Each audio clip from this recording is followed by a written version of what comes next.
Welcome to the OpinioNation podcast, a conversational examination of the topics in our cultural narrative which do not make sense.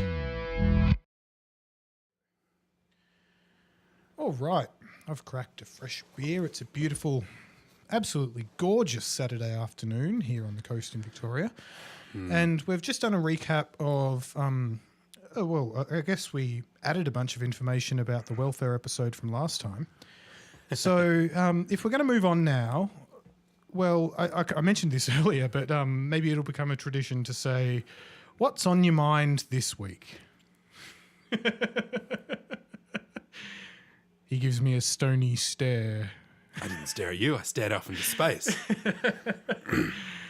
Well, one of the things, we've spoken about welfare, and that's led on to a bunch of stuff about society and economics. And, I don't know, the nature of rights and who gets to decide what's legal and all that sort of stuff, right? Yup. Well, I suppose the thing that just pops to my mind right now is the grand unifying theory of all things that aren't working the way they should. That reminds me of something that economically, somewhere in the late 80s, it came out that the present economic or socio-economic paradigm is the only option. Yes, we must be this way. Nothing else works. There is no other option. We've never tried anything else. No, we've tried lots of other things, but they're always within a context of Yes, the true. world at the time that it was. Yep. I heard a little while ago in one of the elections, someone on local radio, he was talking about what parties were running. And he got to the Socialist Alliance.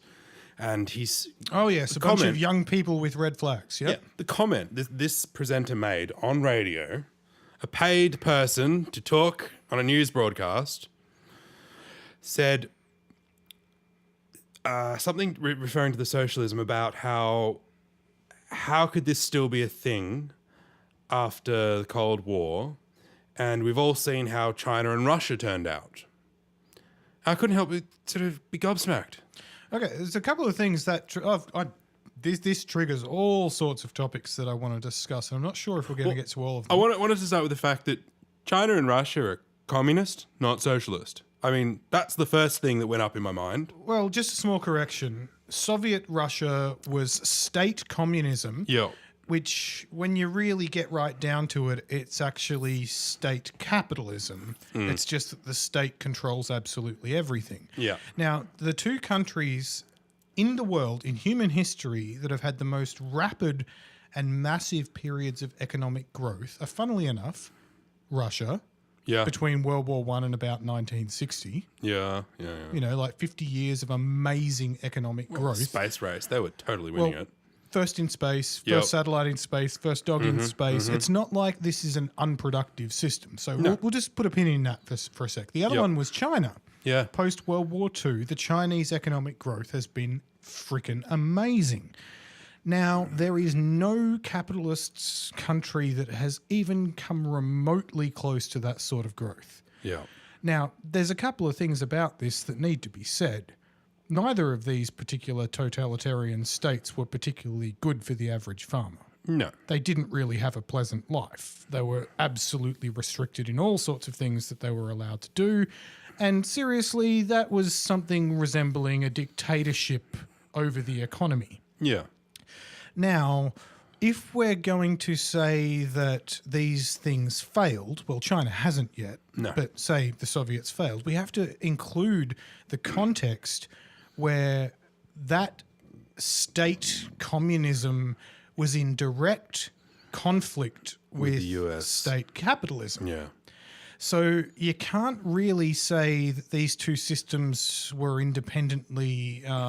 Evaluated. Yeah, you can't evaluate them independently because they're interacting with each Yeah. other constantly. So capitalism killed state communism, and maybe that's a good thing, Well, right? yeah. Well, who knows? But here's the thing. What this makes me think of is a couple of great authors, Chris Hedges and Sheldon Wolin, I think his name was, and those two ended up coming up with this term called inverted totalitarianism.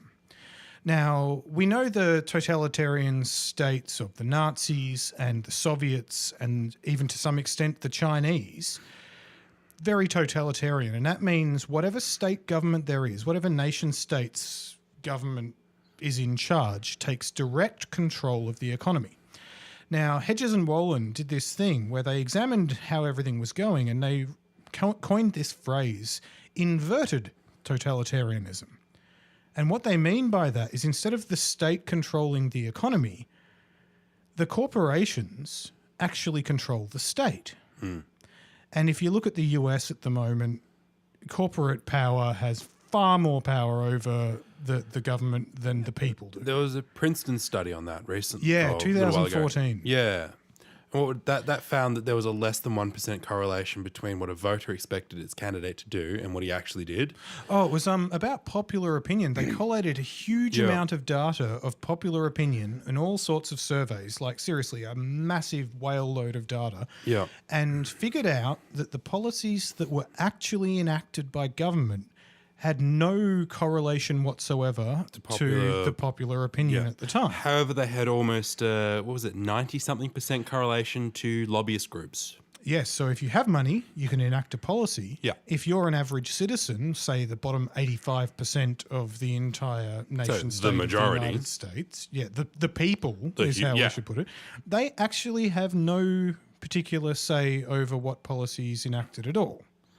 So the end conclusion of this was, as all studies do, was more study is needed, and that means it's a reasonable study in the first place, that little catchphrase. But the US is not at all democratic. No. So if the people's will doesn't really matter and the people's opinions don't really matter, why are we all so obsessed with elections? Because power doesn't lay with the people. Power lays with economic interests. Yeah. I mean, I've found this before, just talking with voters pre-election, getting involved and whatnot and etc.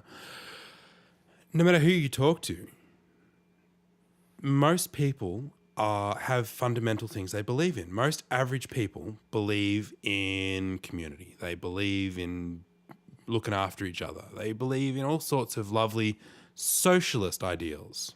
Right. They believe that taxes should pay for hospitals and roads and schools. As in projects for collective benefit. Yeah. Now, let's just take an aside for a minute. The word socialist is loaded. There are so many definitions of this, and nobody... Well, a lot of the people I chronically speak misunderstood. to, they don't really understand what the hell the word socialist means. Bernie Sanders actually reintroduced the term to the political discourse in a big way. But the simplest way to describe it, from my perspective, is something like from each according to their means and to each according to their need. Yeah. So let's compare that with... We're basically saying a system that makes sure it's fair and equitable. Well, someone who can afford to give to the collective prosperity of all people... Because that's the point of an economy. The word economy is supposed to mean efficiency at providing what people need. Yeah. Right? So from each, so you take from the people who can most afford to give and give back in wealth redistribution, I guess, to those who have the most need. Now, communism is different where everybody's supposed to have the same. Or as close as possible. Which I don't think works particularly well for human species. Ain't fucking ready for that shit. Right. I mean, it works fine if you're a village of 200 people that are basically all family doing what they can together. Yeah. But for a large scale... There's another definition of socialism which is probably even simpler, which is the people own the means of production. Yeah. Which, of course, brings me back to that Spanish company.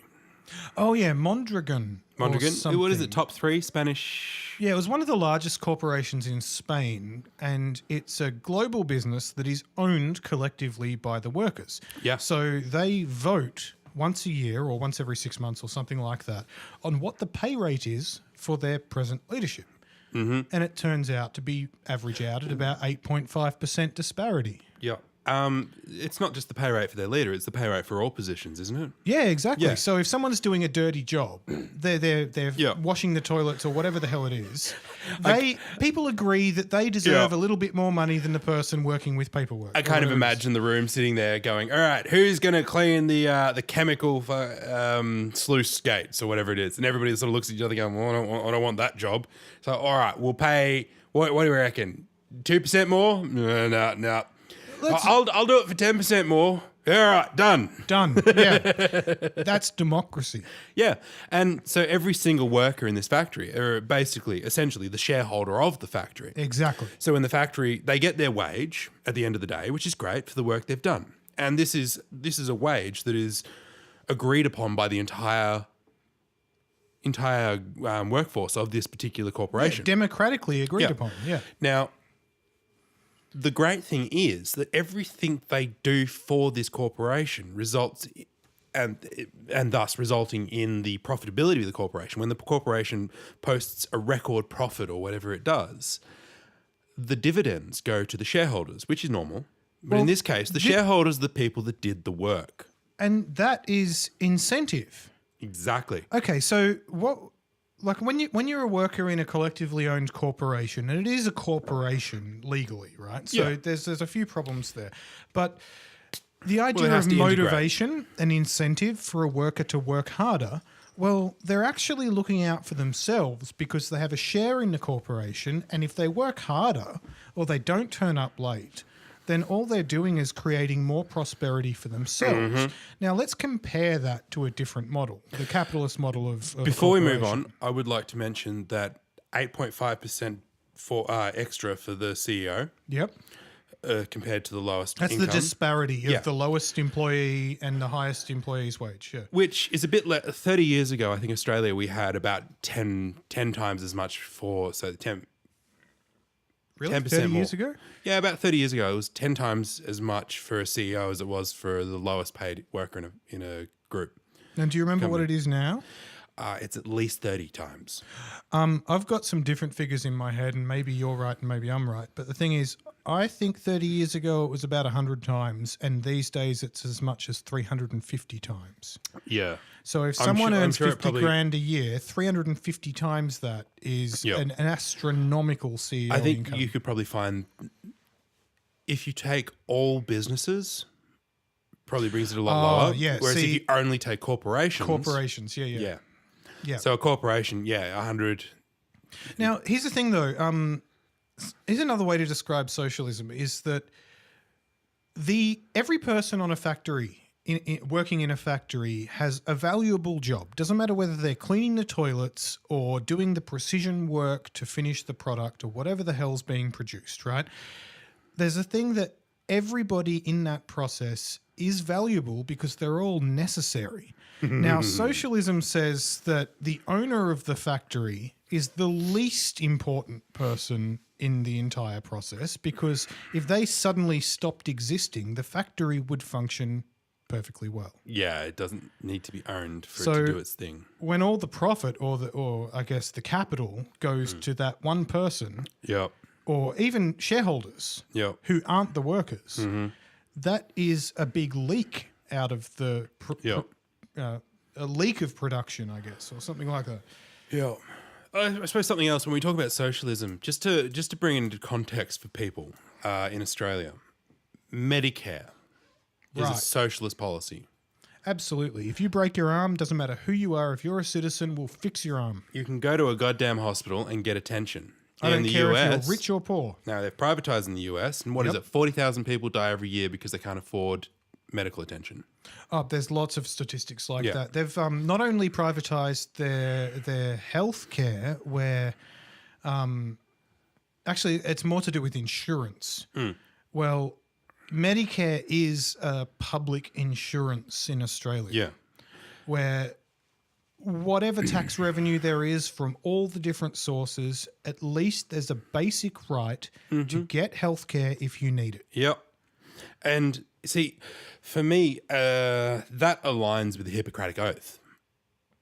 Absolutely. Whereas having to go through the lens of corporation and insurance. Yes, and there's another one where It just compromises the medical practice. the incentives are screwed up. See, doctors in the US will not do a surgery if someone doesn't have insurance. Because one of the reasons is in the unlikely event that they stuff up, they don't want to go bankrupt. Yeah. So it's a personal risk to fulfill the Hippocratic Oath. Yeah, which is just wrong. Yeah, the incentives are all backwards. Triage. Triage tells us and triage should rule in a hospital.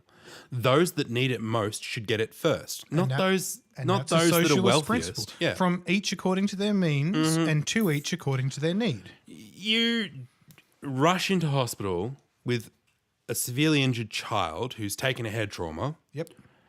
And you don't have private insurance. You don't want to end up at the back of the queue, like behind people that have got splinters. See, to some extent, that example is correct. But another one is, I don't know, maybe more engaging is the idea that if you can't afford to go to the doctor, you won't. And then the problem gets worse. And then when it gets worse, sure, you might end up on an emergency waiting list or something like that. Yeah.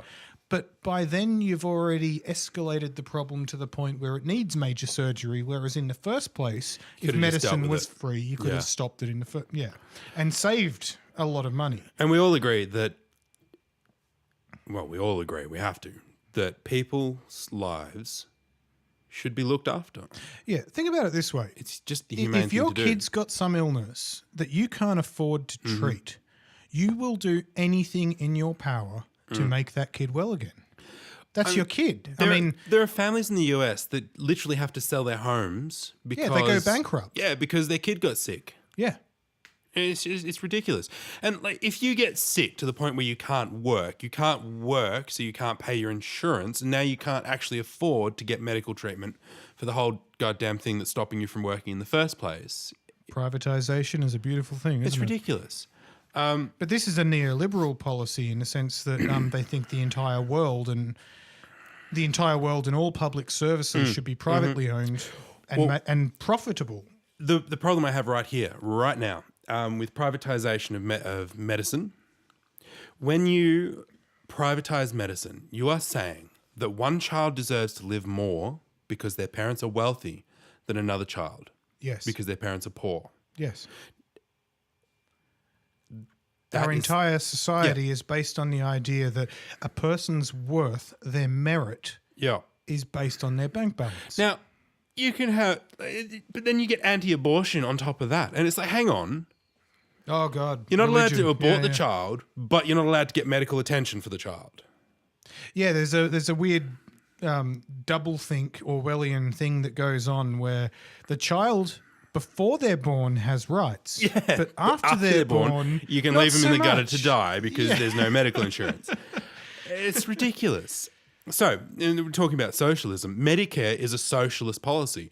Yep. When the older generation look back at the good old days of Australia, 30, 40, 50 years ago, that is the most socialist we've ever been. Yeah. When we had Well, public transport that there's actually something worked properly. there's something our listeners might not understand, which is the idea of left and right in an economic context. So right is capitalist and the far right is actually neoliberal capitalism, which is the governments of most Western worlds. The far left is communist and slightly less far left is socialist, right? Yeah. Now, what tends to happen when I'm using these terms is people get confused about just terms, not concepts. So if I say someone's right wing, they might think they're an authoritarian, almost dictatorial sort of, or bigoted sort of a person. So we're talking politicalcompass.org kind of. Yes, politicalcompass.org, where you got left, right is economic. Yep. But what is it? The y-axis? ZY, yeah. No. Is the XY. y-axis vertical? Sorry. X, Y. X is yes. left, right. Yeah. The y-axis is vertical. Sorry, Now, the vertical Z's adding axis, at another the top, dimension. you've got authoritarianism, Yep. which is that the state and the powers that be determine what you're allowed do or not do. Yeah. And the bottom of that y-axis is libertarianism, which is that the individual gets personal freedom to decide. Yeah. Right. So when we're talking about left, right, and authoritarianism versus libertarianism, sometimes it's the case that when I say right wing, someone will hear authoritarian. Yeah. And sometimes it's the case when I say left wing, someone will hear libertarian or Yeah. liberal or something like that, right? Well, So there's a difference in terms Yeah. there. So what I was kind of getting at, though, is... No, I've lost it. Fine. you lost it. Lol. I was on a roll. Yeah, I suppose one of the things I find fascinating, and you'll have to forgive me for quoting a particular historical figure that tends to break most conversations, but we're talking about our dearly departed Adolf. Oh, yeah. He Oh, was yeah. He and his struggle. yes, yes, yeah, those them. Extreme authoritarianism. We're Absolutely. talking Gestapo. We're talking absolute Totalitarian might is state. right. Everything he says The goes. thought police, He as was Orwell put it. economically, he was almost a centrist. Yes, very much so, because While if you weren't one of his flock, you were screwed. But if you happened to be an Aryan German, you got education, you got healthcare, you got nice roads.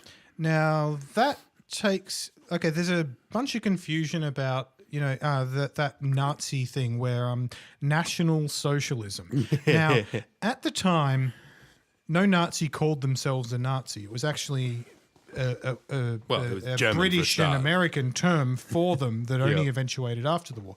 But the idea of socialism is supposed to be inclusive of humans, Yeah, not just one subgroup of humans. yeah, Now, that's what causes a lot of confusion. So there were some socialist policies Yeah. in the Third Reich of Evil and Doom, but it was mostly to do with full employment, massive production, and control of their own currency. Mm-hmm. So what happened is if you were a white, Aryan, German nationalist, yeah, you would be guaranteed a job.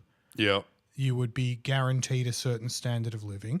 And economically, that worked fine, apart from the fact that they had to kind of exclude or slaughter Yeah. everybody who didn't fit their particular nationalist identity. So we're, right? we're talking a centrist, Which is not socialist, though. Yeah. Because socialism is about everybody. But my point is that that's the example of an authoritarian, almost centrist, but they're hard wide. It kind of breaks the scale. If we go to Political Compass, you'll find that Hitler, as a I don't know, a Jungian archetype or something like that. yeah. He's somewhere in the center, but he's massively authoritarian. Yeah. Whereas Now, you get it's difficult to understand exactly how that happens because I think it kind of breaks the scale because there was socialism for Aryans, but no but one else. also competition for Aryans, competing amongst each other, but nobody else. And so I no matter suppose- what else was in society, they were Yeah. excluded. And Yeah. then it kind of breaks the scale and the political compass thing kind of puts them in the middle. Well, I suppose the thing that's important to know, I find fascinating about that particular positioning, though, is when you look at Australian political parties like Labor and Liberal, they're actually, bear with me for a minute here, Yep. further right than the Nazi Party. Absolutely. They're Because way further right. They're full-on capitalist, Yeah. but they're nowhere near as authoritarian. Coming Well, close. They're getting there. We're getting Now, there quickly, but Just again, listeners, we're speaking about a website called politicalcompass.org, Yeah. where I've been using it for about 10 years. And every year or so, I do this little quiz, and it's really interesting. And it's the quiz is good. probably the most objective political Yeah. mapping that I've ever seen. As long And as you that's why I keep understand, using it. as long as you understand what a free market actually means. Yes. But what I was kind of getting at was not only just putting this into context that political compass is what we're referring to, is that if you look through the dates of various elections in various Western countries on that website, you will see this general grouping on the two axes. Left, right is like communism, far left, neoliberal capitalism far right, and then you've got the other axis, which is authoritarianism up the top and libertarianism down the bottom. Which is the difference between fascism and anarchy, I suppose. Not quite. Yeah, I won't You're go there happy yet. with that. Yeah, cool. But what you'll notice is that the more neoliberal capitalist a country's party happens to be, the more authoritarian they happen to be as well. Yeah.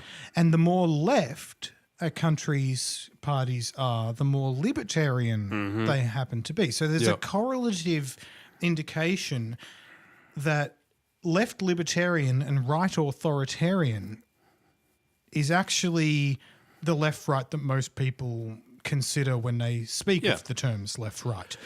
So there's a reason for this. And from my perspective, and this is only half-assed, so bear with me, the reason that neoliberal capitalism ends up being authoritarian is because the wealth inequality becomes so great that you need authoritarian might in terms of police and militarized police and restrictive laws, because you don't want 3/4 of the population to take away the wealth of the people who have ended up with it. Yeah. Now, the opposite end of the spectrum is personal freedom of libertarianism, but also this idea of collectivism, where wealth inequality is much smaller.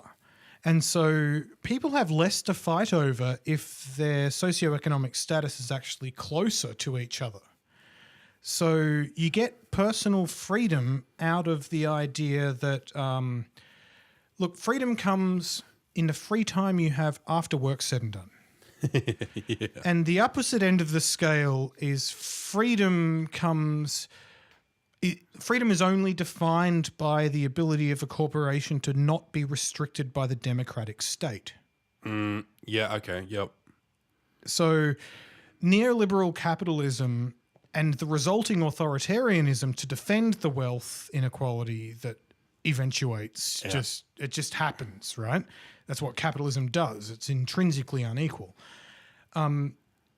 It also means there's a reduction of democracy when you go far right and far authoritarian. Which studies, like the Princeton study has shown. Like the Princeton study shows, there's at the moment, look, if you look up this website, you can see the 2016 US election and several before that, which show this movement of the various parties, Republican, Democrat, Libertarian, whatever it is, moving northwest?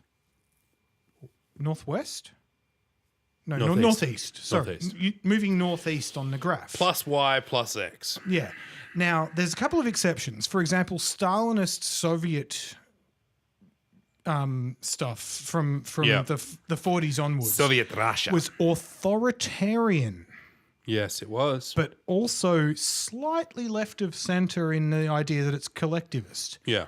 Now, this relates to what I was saying earlier about the idea of totalitarianism. Totalitarianism is authoritarianism, where the state, no matter what its nature, whether it's democratic or not, controls every aspect of the economy. They dictate terms to corporations. Yeah. Now, inverted totalitarianism, as Wallen and Hedges were talking about, is the corporations dictating terms to the state. Yeah. With an iron fist. And we're seeing that. We are. We're seeing that in a really huge way, because Hillary Clinton would not exist without a whole lot of corporate backing. No. Trump would not exist without a whole lot of corporate backing. No. So an oligarchical society still has factions.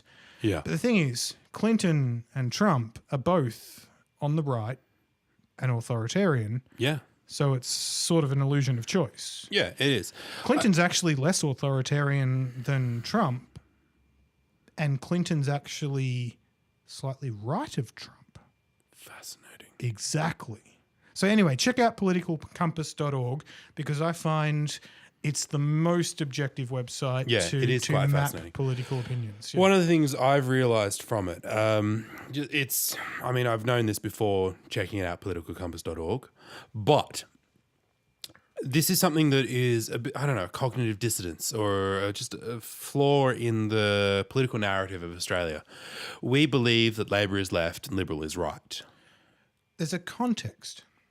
Well, in the Australian context, yeah, but in the global context, no. It's about the goal. You hear this term about the goalposts Yep. when you shift the goalposts, right? Yep. And this is meaning that the Liberal National Coalition Yep. is far right and really authoritarian. Yeah. Authoritarian. And we Now, can see this Labor from used to be a collectivist workers' party, back in the 70s, right? 30, 40 years ago, 50 years ago. And you'll notice the progression, if you look at political compass, that Labor moves further right and further authoritarian. Uh-huh. Now we end up in a situation where the Liberal National Party is far right and extremely authoritarian, and the Labor Party is just slightly less far right and slightly less authoritarian. Yeah, it's just a smidge less. So if they are the goalposts, then Labor is left and Yeah, but And we're talking in the contextually- far right authoritarian zone only. so we would have to ignore 3/4 of the political sphere to accept that Labor is left. One thing that people don't realise that 30, 40 years ago, the Labor Party was where the Greens are now. Yeah. The Greens are as credible as the Labor Party used to be when it was... There was a in the meme day. that cropped up on Facebook about the Republican Party in the 1950s or 60s. Yep. And the statement of values, it seemed very much like the Greens. Yep. Well, actually, what I'd like It was to... crazy. It was like protecting workers' rights and doing Yep. all these sorts of things. But the thing is, over time, it's completely It's correct. transformed. Yeah. It's, I mean, again, lobbyists, Well, vested interests, money. so we don't have a democracy. We have an Politics. economy. Yeah. I mean, they've had to compromise to be seen credible because our perception of what is going on has been coloured by the narrative. Yeah, well, we get used to this dichotomy between Liberal and Labor, right? In Australian context, right? But like when you It's look the same thing as the Tories and Labor, Yeah. or it's the same thing as Republicans and Democrats. It's the same across the rest I of the Western can't tell world. the difference between Republicans and Democrats. No, I mean literally, I can never remember which one's who. Well, there's not really any particular difference, I've got to say. Well, one's slightly more religious. The Republicans are more religious than... Right. Well, that should be a good thing. Well, no, because... Christ was a communist hippie. Well, yeah, a socialist at least. Yeah, He was a at least- barefoot Middle I mean, Eastern Jew who wanted equality for all people. Yeah, he threw the moneylenders out of the temple and Yeah, the said, only "Hey, how time- about we just look after each other?" The only time Jesus Christ is reported, I do mean that, Yeah. to ever have used violence was whipping out his belt and driving the bankers Them out capitalists. of the temple because Yeah. the separation of church and state, perhaps, right? I don't know, something like that. What I find fascinating, though, about when you look at politicalcompass.org, and this is a fairly unbiased, reliable political analysis. Well, even if it is globally. bias, it's remained stable for at least 10 years. So Yeah. it's objective in the sense that if you look at the FAQ and you look at the fact that it's consistent, Yeah. even if you disagree exactly where the dots should be, it's relatively consistent. So each party is placed relatively to each other. Do you see what I mean?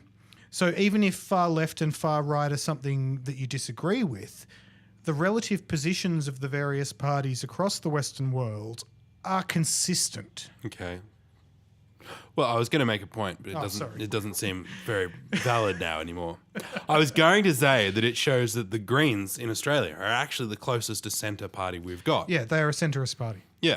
They are slightly on the libertarian side, as Yep. in libertarianism versus authoritarianism, Yep. which means the Greens are not trying to dictate to you what you should and shouldn't do. They're Yep. actually allowing more freedom of choice than any other party in the Australian You're not going to have police context. watching over your shoulder all the time. And they're not exactly a left-wing party No, because they're over the not. last few years they've moved from somewhere halfway towards from the middle to the left. They've moved towards the middle. I would say where they are on the scale says they'll let you keep Medicare.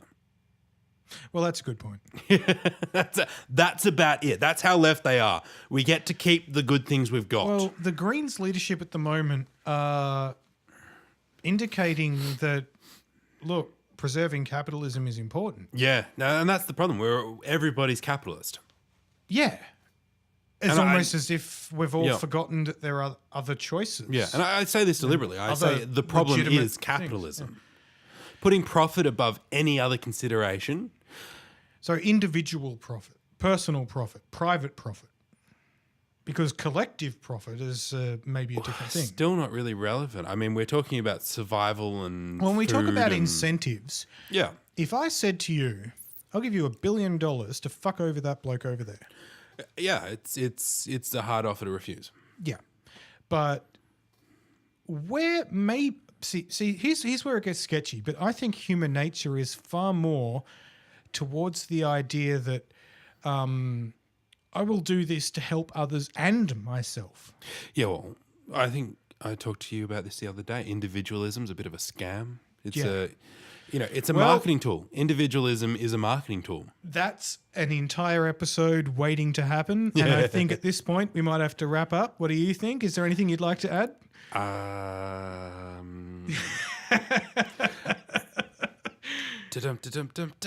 No, I've got no idea. Okay.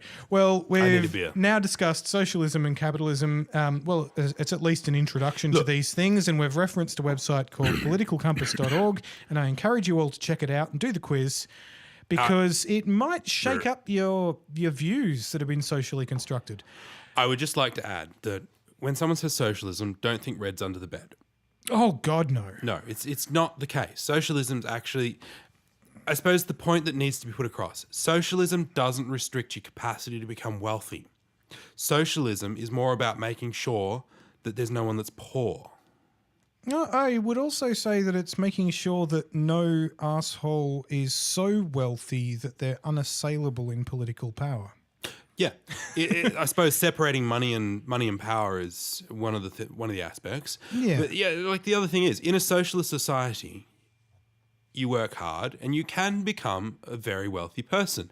However, if all things fall apart, you won't be on the street. Yeah, there's a difference between private property, Yep. public property, and personal property. Yeah.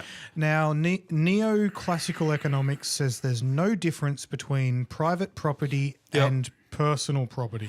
And that's a problem. Oh, that's the other thing I'd like to say.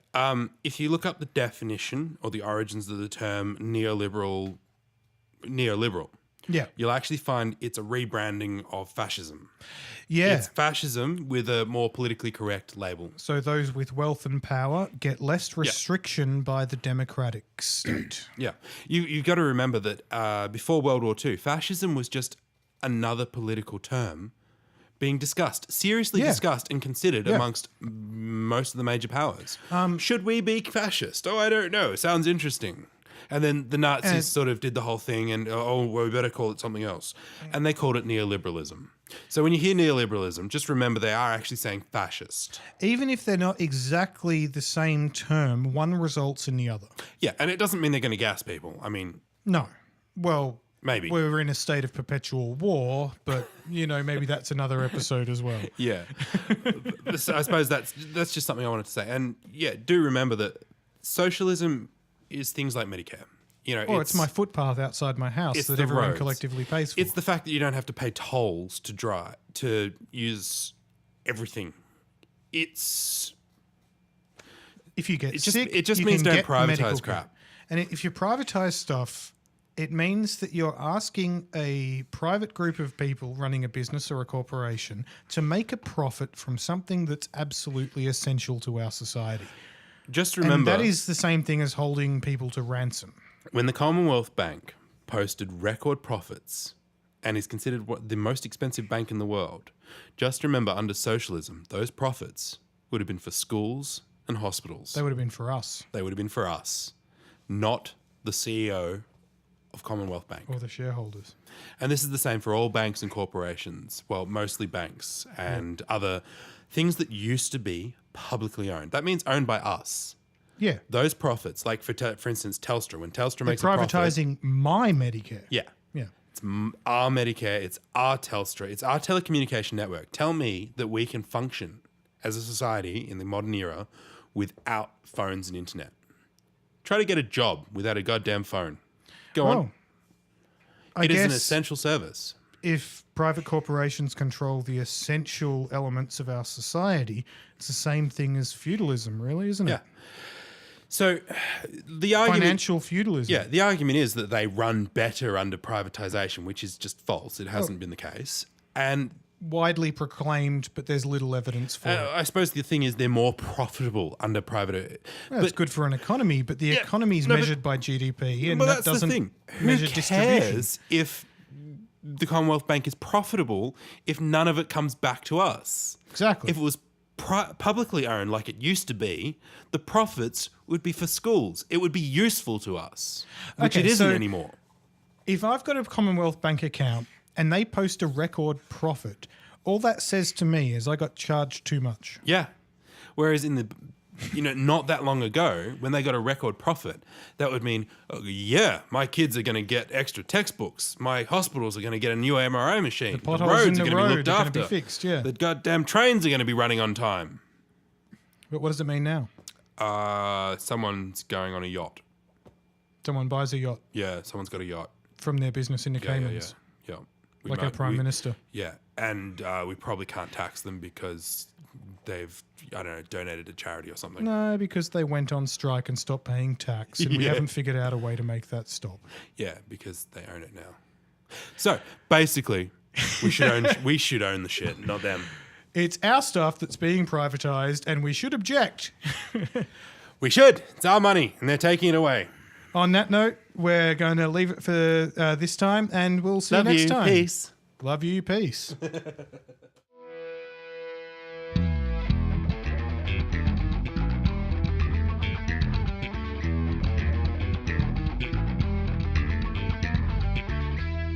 Hey, thanks for listening.